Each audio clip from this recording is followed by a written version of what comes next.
दोस्तों, आप लोगों से पूछूं कि क्या भूत होते हैं तो आप कुछ लोग तो कहेंगे कि हाँ होते हैं, लेकिन कुछ लोग कहेंगे कि नहीं, भूत नहीं होते हैं।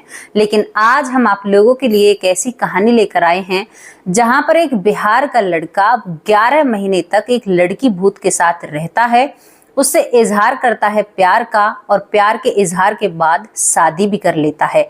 लेकिन जब लड़के को पता चलता है कि जिस लड़की के साथ 11 महीने से रह रहा हूं वो लड़की तो एक भूत है, तो उस लड़के के पैरों तले जमीन खिसक जाती है। अब दोस्तों, यहाँ पर इंटरेस्टिंग बात तो ये थी, क्या वो लड़का उस भूत लड़की के साथ रहता है या उसे छोड़ देता है, ये पूरी घटना क्या थी, ये कहानी क्या थी दोस्तों, जो भी सुनता है वो हैरान ही रह जाता है। तो चलिए बिना देरी करते हुए कहानी की तरफ चलते हैं। कहानी की शुरुआत होती है बिहार से। बिहार में एक हेमंत नाम का लड़का रहता है और इसका पिता एक छोटा सा व्यापारी है। व्यापारी कैसा है दोस्तों, ये गांव में जो अनाज बच जाया करता या लोग अपना थोड़ा थोड़ा सा भी अनाज बेचा करते, हेमंत के पिता उस अनाज को खरीद लिया करते उस वक्त और उसे जमा कर कर उस टाइम पर बेचा करते जब वो अनाज महंगा हो जाया करता। इससे उनकी आमदनी अच्छी हो रही थी और घर परिवार अच्छे से चल रहा था। दोस्तों, जो हेमंत होता है ये और इसके पिता अपने घर में अकेले होते हैं, इनके घर में कोई महिला नहीं होती है। अब एक दिन हेमंत के पिता बीमार हो जाते हैं और हेमंत के पिता को दिखाने के लिए जब हेमंत हॉस्पिटल ले जाता है तो वहां पर डॉक्टर साहब कहते हैं कि इनको कोई बड़ी बीमारी है, अंदरूनी बीमारी है और इनकी आपको घर पर ही सेवा करनी होगी। दोस्तों, जब पिता बीमार हो जाते हैं तो पूरी जिम्मेदारी हेमंत के कंधों पर आ जाती है और जो पिता पहले साइकिल पर गांव से नाज ढोया करते या बाइक पर ढोया करते, अब उस काम को हेमंत संभालने लगता है। यहाँ पर वो जहाँ पर भी 1 बोरी या 2 बोरी नाज मिला करता, उस नाज को लेने के लिए जाया करते और गोदाम में इकट्ठा कर दिया करते। अब दोस्तों, हेमंत के पास खबर आती है कि पास ही के गांव में एक व्यक्ति 10 बोरे नाज बेच रहा है और वहां से हेमंत को वो नाज लेकर आना है। तो दोस्तों, हेमंत कोई सवारी नहीं करता है, कहता है कि मेरे पास साइकिल है और यहाँ पर ना ही तो सवारी का खर्चा होगा और ना ही तेल फूकेगा और अनाज भी गोदाम में पहुंच जाएगा। अब दोस्तों, हेमंत जब उस दूसरे गांव में जाता है तो रास्ते में गांव के बीच में एक पुलिया पड़ती है। पुलिया पर एक चढ़ाई होती है और चढ़ाई को दोस्तों वो खाली जो साइकिल होती है उससे तो पार कर लेता है, लेकिन जैसे ही उस दूसरे गांव से उस साइकिल पर उस नाज के बोरे को रख कर लाता है तो अब वो पुलिया पर बहुत ज्यादा मेहनत करता है, लेकिन उसकी साइकिल चढ़ नहीं पाती है। तभी वो बहुत देर से कोशिश कर रहा है, लेकिन वहां पर एक खूबसूरत सी लड़की आती है और वो कहती है कि आपको क्या मदद चाहिए। तो हेमंत कह देता है कि आप कर दोगे तो आपकी बड़ी मेहरबानी होगी। और दोस्तों, वो लड़की उसकी साइकिल को धक्का मार देती है। थोड़ा सा हाथ लगाने पर ही साइकिल उस पुलिया पर चढ़ जाती है और वो लड़की दोस्तों कच्चे रास्ते में उतर जाती है और अपने घर की तरफ जाने लगती है। अब यहाँ पर हेमंत अपनी साइकिल को रोककर उस लड़की को धन्यवाद बोलना चाहता है, लेकिन वो उसे बोल ही नहीं पाता है। वो लड़की वहां से चली जाती है। बहुत कोशिश करने के बाद भी हेमंत की बात नहीं होती है।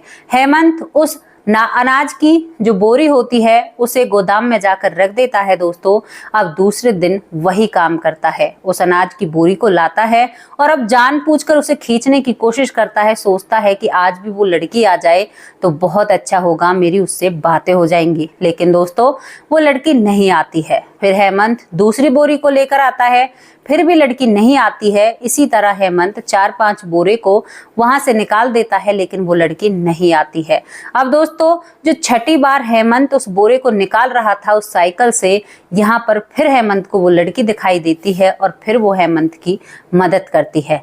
अब की बार हेमंत उस लड़की से बोल पड़ता है साइकिल निकलने के बाद और कहता है कि आप कहाँ से आई हो, आपने मेरी उस दिन भी मदद की थी और आज भी मेरी मदद की है, आपका बहुत बहुत धन्यवाद।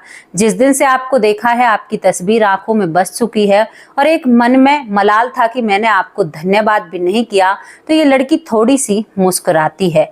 यहाँ पर ये लड़की दोस्तों अपना नाम पूनम बताती है और उसी पुलिया के पास थोड़ी सी दूर एक घर होता है जिसके आसपास बहुत पुराना सा घर होता है और जिसके आसपास काफी पेड़ पौधे खड़े हुए हैं। दोस्तों, दूर से देखने में लग रहा है कि घर कहीं पर है ही नहीं, लेकिन वहां पर घर होता है। अब यहाँ पर पूनम कहती है कि हाँ, यहाँ पर जो हेमंत होता है वो पूछता है कि तुम कहाँ पर रहती हो, तो यहाँ पर पूनम कहती है कि थोड़ी सी मदद कर दी तो इसका ये मतलब थोड़ा ही है कि आप हमारा रास्ता और हमारा एड्रेस दोनों ही जान लें। तो यहाँ पर हेमंत कहता है कि नहीं जी, मुझे गलत मत समझना, अगर आपका घर नजदीक होगा तो मुझे प्यास लगी है, क्या आप एक गिलास पानी पिला सकती हैं। तो यहाँ पर पूनम कहती है कि जो पेड़ों में आपको वो घर दिखाई दे रहा है ना, करीबन 1 किले दूर वो घर होता है दोस्तों। तो यहाँ पर कहती है कि वही मेरा घर है और ये मेरा और मेरी नानी का घर है, मैं अपनी नानी के साथ रहती हूँ। जब हेमंत कहता है कि आपका घर यहाँ से नजदीक है, मेरा गांव काफी दूर है, तो क्या आप मुझे एक गिलास पानी लाकर दे सकती हो। तो दोस्तों वो लड़की पूनम पानी लाती है उसी घर से और पानी भी बहुत अच्छा होता है। जैसे कि हेमंत के दिमाग पर पूनम चढ़ चुकी थी, उसी तरह पानी भी उसे बहुत ज्यादा स्वाद लगता है, पानी में मिठास होती है। और यहाँ पर कहता है कि पूरे गांव में ऐसा पानी नहीं है, आप ये पानी कहाँ से लेकर आई हो। दोस्तों पूनम कह देती है कि आपको पीने से मतलब और क्या बात है, और अब यहाँ पर दोनों के बीच में बातचीत होने लगती है। अब दोस्तों यहाँ से हेमंत चला जाता है। अब हेमंत रोज आकर वहां पर पूनम का इंतजार किया करता उसी पुलिया पर, और वो दोनों अब पूरी रात बैठकर बात किया करते एक आम के पेड़ के नीचे। दोस्तों पूनम आम के पेड़ से आम भी तोड़ा करती और कुछ आम हेमंत को भी खिलाया करती और खुद भी खाया करती, और दोनों की बातें खत्म ही नहीं होती हैं। अब यहाँ पर धीरे धीरे वक्त निकल जाता है, करीबन 11 महीने निकल जाते हैं और हेमंत पूनम से बेइंतहा प्यार करने लगा था। अब यहाँ पर हेमंत कहता है कि पूनम मैं तुमसे प्यार करता हूँ और बुरा मत मानना बिल्कुल भी, क्योंकि मैं तुमसे इतनी बात करता हूँ कि तुम्हारे बिन मुझसे रहा नहीं जाता है। हेमंत के पिता देखते हैं कि उसका बेटा काफी दिनों से गोदाम, क्योंकि जो हेमंत होता है अपने पिता से कहकर जाता है कि पिताजी मैं गोदाम पर ही सोऊंगा, लेकिन वो थोड़ी देर के लिए गोदाम पर जाया करता और पूरी रात पूनम के साथ बातचीतों में निकाल दिया करता।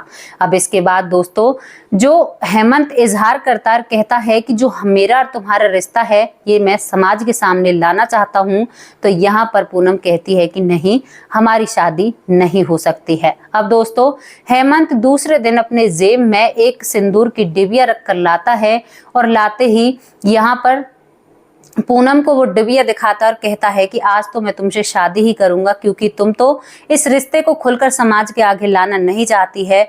और दोस्तों यहाँ पर जो हेमंत होता है पूनम की मांग भर देता है। पूनम और हेमंत एक दूसरे से शादी कर लेते हैं, यही रस्म उनकी शादी हो जाती है।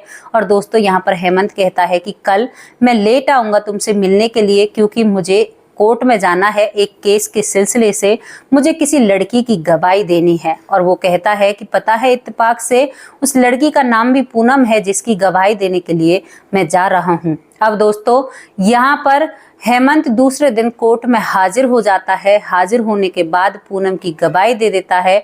गवाही में क्या था दोस्तों, पूनम को किसी ने मारकर उस पुलिया पर डाल दिया था और उसके चेहरे की हालत बहुत बिगड़ी हुई थी। तो हेमंत ने ही उस लड़की को पहली बार देखा था उस पुलिया पर, लेकिन हेमंत ने उसका चेहरा नहीं देख पाया था। दोस्तों जब यहाँ पर जो पूनम के घर वाले होते हैं वो कोर्ट में काफी जोर जोर से रोते हैं, क्योंकि पूनम का कोई प्रेमी होता है, उस प्रेमी ने पूनम को जान से मार दिया था, और उसी के खिलाफ जो हेमंत है वो कोर्ट में गवाही देता है। अब यहाँ पर जो हेमंत होता है पूनम के माता पिता को चुप कराता है। वो कहता है कि जी मैं आपकी बेटी तो आपको नहीं ला सकता, लेकिन मैंने आज तक आपकी बेटी की फोटो भी मतलब शकल नहीं देखी है। उस दिन भी आपकी बेटी का चेहरा बिगड़ा हुआ था, क्या उनकी फोटो तुम्हारे पास है? मैं देखना चाहता हूँ कि आपकी बेटी कैसी थी देखने में।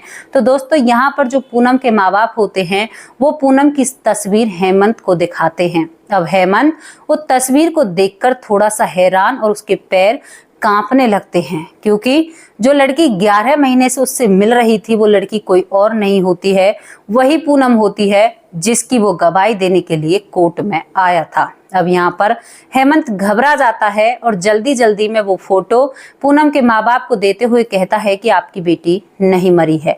यहाँ पर वो लोग और ज्यादा रोने लगते और कहते हैं कि ये लड़का क्या कहकर चला गया है। और दोस्तों अब हेमंत की मिलने की घड़ी आती है पूनम से, और हेमंत जाते ही सभी सवालों के जवाब मांगना चाहता है। वो कहता है कि मैं और तुम तो साथ नहीं रह सकते, मुझे तो आज कोर्ट में पता चला है कि तुम तो एक भूत हो। तो यहाँ पर पूनम कह देती है कि हाँ मैं वही भूत हूँ जिसके प्रेमी ने हत्या कर दी थी, जिसे मार दिया था, और मैं इसी पुलिया पर थी। तुम्हें पता है, तुमने ही तो मुझे देखा है। और यहाँ पर पूनम कहती है, फिर हेमंत कहता है कि अब तुम भी समझती हो हम और तुम एक साथ नहीं रह सकते, क्योंकि तुम तो किसी को दिखाई ही नहीं देती, मुझे ही दिखाई देती हो। तो यहाँ पर अब हेमंत पूछना चाहता है कि तुम मुझसे कैसे बात करती हो जो किसी और से बात नहीं करती हो। तो यहाँ पर पूनम कहती है कि ये बात मुझे भी पता नहीं है। जब तुम पुलिया पर कई बार निकलते थे, मैं तुमसे कई बार कोशिश की, और जिस दिन तुमने मुझे यहाँ पर मरे हुए पड़ा देखा था उस दिन भी मैंने तुमसे बात करने की बहुत कोशिश की थी, लेकिन तुम्हें मेरी आवाज़ सुनाई नहीं दी थी। और जिस दिन तुम उस नाज के बोरे को खींच रहे थे, काफ़ी देर मैंने तुमसे ये कहा कि तुम्हें क्या मदद चाहिए, लेकिन एकदम से मेरी आवाज़ तुम्हारे सामने आ जाती है और तुम कह देते हो कि हाँ मुझे तुम्हारी मदद चाहिए। तो उस दिन से मेरी आवाज़ तुम्हें सुनाई देने लगी और हम दोनों में बातचीत होने लगती है। यहाँ पर हेमंत भी हैरान और परेशान हो जाता है और कहता है कि अब तुम आगे क्या करना चाहती हो। तो पूनम कहती है कि जिंदगी भर तुम्हारे साथ रहना है, जिंदगी बितानी है। तो यहाँ पर हेमंत पूनम को समझाता है। और दोस्तों, पूनम एक बहुत सीधी लड़की होती है। यहाँ पर कहता है कि तुम कैसे जाओगी, क्योंकि हम दोनों साथ नहीं रह सकते, ये बात तुम्हें भी पता है और मुझे भी पता है। तो पूनम कहती है तो तुम ऐसा कोई क्रियाक्रम करो जिससे मुझे मुक्ति मिल जाए। तो यहाँ पर पूनम हेमंत कहता है कि कहाँ पर कैसे मुक्ति मिलेगी, मुझे तो इन चीज़ों के बारे में ज़्यादा ज्ञान भी नहीं है, जानकारी नहीं है। तो पूनम बताती है कि पास ही के गांव में एक बहुत जाने हुए पंडित हैं, वो एक अनुष्ठान करेंगे और जिसके ज़रिए मैं आज़ाद हो जाऊंगी, मुझे मुक्ति मिल जाएगी। अब दोस्तों, अपनी पत्नी की कही हुई बात पर उसी पंडित के पास पहुंच जाता है, उसके साथ पूनम भी होती है। और यहाँ पर जो हेमंत होता है वो पंडित जी को सारी बातें बताते हैं और पंडित जी एक अनुष्ठान करते हैं। जब पंडित जी कुछ मंत्रों को बोलते हैं तो धीरे धीरे जो पूनम होती है वो गायब होती हुई चली जाती है और एकदम से गायब हो जाती है। हेमंत कहता है कि पंडित जी मेरी पत्नी कहाँ पर गई। तो यहाँ पर पंडित जी कहते हैं कि उनकी आत्मा को शांति मिल चुकी है, वो अब इस लोक से जा चुकी हैं, किसी नए जन्म में उनका प्रवेश हो चुका है। तो दोस्तों, ये थी वो कहानी जहां पर एक लड़की 11 महीने तक, जो लड़की भूत होती है, एक लड़के के साथ रहती है, प्यार भी करती है और विवाह भी रचाती है। अब यहाँ पर हम तो सच झूठ का नहीं कह सकते, लेकिन आप लोगों पर छोड़ते हैं कि कितना सच मानते हो और कितना झूठ मानते हो। ऐसा हो सकता है या नहीं हो सकता, ये आप लोगों पर छोड़ती हूँ। आप अपनी राय कमेंट बॉक्स में रख सकते हैं। ये ऐसी कहानी थी। अगर दोस्तों भूतों को नहीं मानते हैं तो बहुत सारी चीज़ों को हमें पीछे छोड़ना होगा। हमारी बहुत ऐसी किताबें हैं, धर्म ग्रंथ हैं, बहुत चीज़ें ऐसी हैं, उनको भी हमें बदलना होगा और सोचना होगा कि ये भी झूठ है। तो ये बात झूठ सी तो नहीं लगती है, लेकिन जो भी है आप अपनी राय कर सकते हो। यहाँ पर एक और बात होती है दोस्तों, एक लड़के का हमने इंटरव्यू लिया था जिसमें उसका पुनर्जन्म हुआ था, वो सारी बातें एग्जैक्ट इस कहानी से मिलती जुलती हमें बताते हैं। उसका भी इंटरव्यू जल्द ही इस चैनल पर आएगा, उसे भी डालेंगे। तो आपकी जो भी राय है अपनी राय कमेंट बॉक्स में रख सकते हैं। कल फिर हाजिर होंगे किसी सच्ची और अच्छी स्टोरी के साथ। तब तक के लिए नमस्कार, जय हिंद, जय भारत।